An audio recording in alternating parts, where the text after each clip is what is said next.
Supreme court of Pakistan पर एतमाद है। फैसला जो भी आए आप लोग इस पर एतमाद रखेंगे, फिर कोई इफ एंड बट नहीं होगा। जहाँ तक सुप्रीम कोर्ट पे एतमाद का ताल्लुक है, सुप्रीम कोर्ट पे तो एतमाद है। पहले जो इशू उठा था वो फाजिल चीफ जस्टिस साहब के हवाले से मैंने अपनी राय दी थी, और सुपीरियर जो हमारे बानी चेयरमैन हैं उनका एतमाद या पार्टी की जो क़यादत का एतमाद है, बेशक उन्होंने इसका इजहार किया है।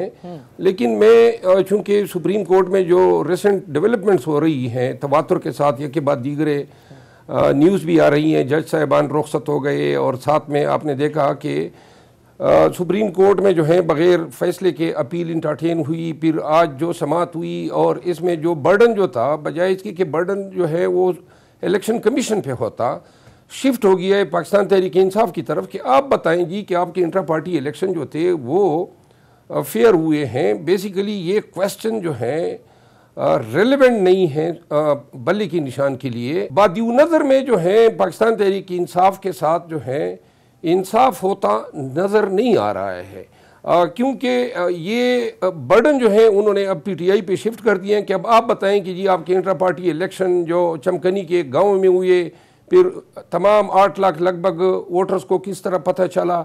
ये बर्डन डिस्चार्ज करना जो है ये इतना आसान नहीं होगा, क्योंकि इसके लिए शायद दिनों की मेहनत दरकार है। जो एविडेंस हैं कुछ जमा की हैं, कुछ रहती हैं।